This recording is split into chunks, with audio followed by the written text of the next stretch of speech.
Welcome back, and thank you so very much for your company.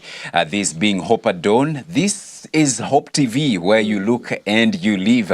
Appreciating you so very much for keeping us company this Tuesday morning. It is the 14th day of October 2025. Thankful of what the Lord has done for us. Thankful for who He is as well in our lives. And thank you for someone who has written in Hope Morning Hope TV. Indeed, God will raise a standard. So encouraging, and thank you so very much for tuning in. And yes, He will be able to raise a standard for you, for me, for us. Ours is to focus on Him and to trust in Him. My name is George Gishoro. Karibu sana. It's now time for the newspaper review. Oh yes, and my name is Vicious Nudi. Appreciating all those who are tuned in. Sinyamaze, tuambie mko tune in. Sasa usipotuambia tutajua. Nataka pia kupatia shout outs. You know, in the morning as we get to know which area code is represented. Yeah, so talk to us. Talk to us, Hope TV Kenya, and also on our WhatsApp platform. Absolutely. And coming down now to the newspaper review, I'll be starting us off with the Daily Nation, and of course with the trending story, the man with the bow and an arrow, the State House care. Just this morning, I was just meditating and thinking of how this was possible, that a man actually killed a State House policeman with an arrow and a bow. Hey, jameni, this story is quite interesting. Page 4 and 5. Kithuka Kimunyi was loitering around State House, Nairobi yesterday when he drew an arrow and shot General Service Unit Officer Ramadan Matanka to death. It emerged the two were known to each other. What was the reason for this deadly fallout between apparent bosom buddies outside Kenya's premier address? This is quite interesting because now the story even gets bigger and bigger, that this was not someone random. It was actually someone who knew this police officer at State House, and he has actually been arrested, and so more investigations are ongoing, and several security breaches have rocked the president's official residence, including the killing of an intruder in 2017. So this is not new. It has happened before, but it is quite interesting, and many people are asking themselves so many questions. And he's actually 56. That's someone who is Gen Z. That's an old man actually. 56 old man. is not even, well, we can say middle-aged or whatever, but amekoma. But for me, I don't know, because apparently they are saying, because it was all over social media yesterday. Actually, so they are saying that the man's 56-year-old man, disguised as a street dweller, attacked and fatally speared Police Constable Ramadan Hamisi Matanka with a concealed weapon at Gate D of State House in Nairobi on Monday morning around 11 a.m. Kinyumi, who claimed he was sent by Satan, was arrested on the spot and faces a murder charge as police investigate. He said Satan sent him. Well, it's the devil's work. Comes to kill, steal, and destroy. Hey, with a bow and arrow. Imagine. That one was serious, though. Imagine. A bow and arrow, you know, unajua. For you to... even that precision. Yes, the precision. The precision. Tena bow and arrow unatoa wapi surely? Where are you buying these things? But anyway, that's a story. But condolences to the family, because a man has lost his life. That's true. It's unfortunate. Really, really sad. And it tells you that even State House is not safe. Nowhere is safe. Nowhere is safe. Nowhere is safe. Because you even wonder, like alikuwa amesimama aje. You know, because I'm thinking State House, the guard is not just standing there where you can see him. He's probably mahali ndani. So for that aiming to be done, you ask yourself so many questions. So many questions. But page 4 and 5 has covered that story, and I'm sure also the Standard has covered it extensively. Pages 4 and 5 is where you can get that story. And more stories on the Daily Nation is how Gachagua party growing influence has stirred Mount Kenya. So power struggle, a fierce political battle is brewing in the region as former Deputy President Rigathi Gachagua moves to consolidate the voting bloc under his new party. This is a story covered on page 10. And of course, the campaigns have begun, the billboards have begun to be mounted as early as now.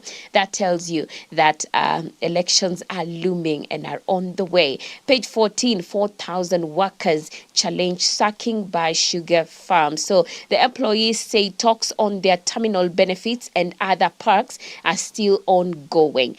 All right. You remember yesterday we were told that there's a way before you fire people. You don't just do it anyhow. No. So 4,000 workers, they are crying out for their rights. Huwezi tu tutoa hivyo. MPs think a tank warns against higher taxes.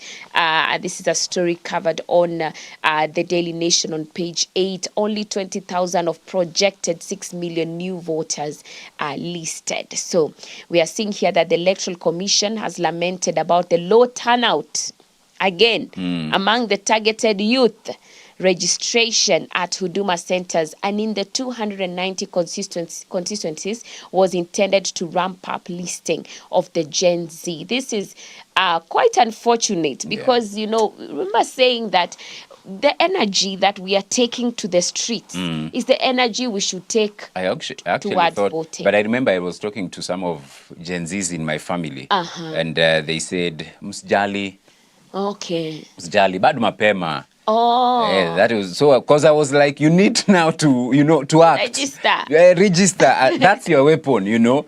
Yes. So you need to grab that voter's card. Akasema, wakatuambia, msijali. Bado mapema. Mapema. Actually, that was the thing. Bado mapema. By 2027 election time tutakuwa na si mataleta ingine. You know they actually are saying as if they know. They are aware that another registration will be coming. So wakasema tulieni. We got you. We got you. So, hey, Javedi, just msitupanishe pressure, please.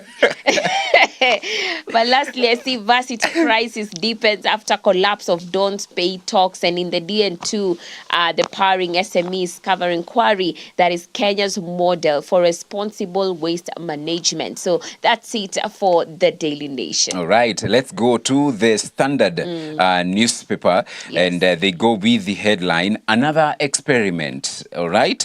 And so this time round, the person who is on the front page of the Standard newspaper is none other than Treasury Cabinet Secretary John Mbadi. And they are talking of another experiment. What is it about? Another mirage, they ask. President William Ruto's newest youth empowerment drive. Anyway, the 5 billion shillings Nyota Fund. Oh, now it's Nyota. Yeah, is drawing fire from economists and politicians who say it mirrors past flops like the Hustlers Fund. Course, yes. Critics argue the plan risks adding to Kenya's ballooning debt while offering mega and sustainable grants of 50,000 shillings to a few. Analysts warn that without solid policy reform, Nyota may shine briefly, then fade like its predecessors. You read more about this Nyota. You know, I'm laughing because of even the name. Who advised? Nyota yako. So anyway, on a light note. So now there's a Nyota. There's a Nyota. Reclaim your stolen Nyotas. So that's on page 4 and page 5 inside the Standard. So they're saying 5 billion shillings. That is actually the loan secure, or rather sourced from the World Bank. It's actually a loan that the country has taken from the World Bank, which according to the government will support 100,000 young people across the country. So you can imagine the number of young people we have. You know, we keep saying the young people are the vast majority. Yeah, so we're talking of millions. Millions, but only 5 billion will go to help 100,000. So you can imagine even in terms of your area alone. But anyway, so 13.6 billion shillings, this is the amount the World Bank has agreed to advance to the country for the entire program. Why? Yeah, so they say another experiment. So you can read that on the Standard newspaper this morning. And the government banks on new initiative to strengthen healthcare infrastructure. Then release them. Keen of activists missing in Uganda plead for Ruto's intervention. Then Muturi, privatization plan is plunder disguised as reform. That is what he says. And then, of course, the story that we have also mentioned is on the Standard, the man who attacked and killed a GSU officer at State House. And then the female senators call for strict laws against sex pests. That's also covered inside the page. Ex-Minister JB Kilimo joins UDA, declares bid for Marakwet East MP seat. DP Kindiki calls out opposition for politicizing Raila's health. And then on the sports page, Cape Verde qualifies for 2026 FIFA World Cup, tops CAF qualification Group D with 23 points following a 3-0 win over Eswatini. So that means for the very first time in their history, Cape Verde will be playing in the World Cup next year. And so there is a celebration definitely in Cape Verde following their qualification for next year's World Cup. That is what is being reported inside the Standard newspaper. There is a pullout, actually. Allow me to highlight the pullout and what they are reporting this morning in the pullout. That is the Financial Standard pullout. Treasury's 100 billion shillings gamble in KPC sale. Timeline. MPs say an IPO of this magnitude can take up to 3 years, and failure to factor in timing risks can undermine Kenya's fiscal policy objectives. It's a story that you can read on pages 20 and 21 inside the Financial Standard pullout. And political instability, civil unrest, top business risks in Kenya. That is on page 19 inside the Financial pullout. That is the Financial Standard pullout. Continuing with the business situation and the business environment in the country, the Business Daily. State House budget error reveals tenders portal flows. Presidency's erroneous plan is 50 times Kenya's GDP. Indian firm supplied EGP system for about 375 million.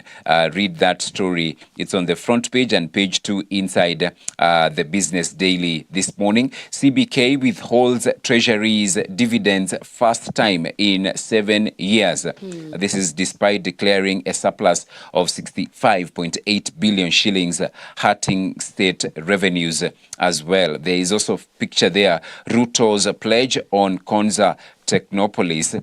You can read that also. It's on the front page of the BD. Sanlam to get 220 million shillings in Jubilee Allianz deal. IFC backs acquisition of Wananchi Group with 9.6 billion shillings funding. And there is an article on page 9 by Mike Eldon. Your power does not come from making others comfortable. You know what you value and what you deserve. You can read that. And on the life section of the Business Daily, Gekambura, the village that grew and kept its soul. What? I love that. Gekambura, I know that place. I've seen how your face have lit up. As you Read that. Are you sure you did not send? No, I don't. Andikeni. Andikeni. Hey, that one, let me go and grab page 19. Page 19. Go and read for yourself.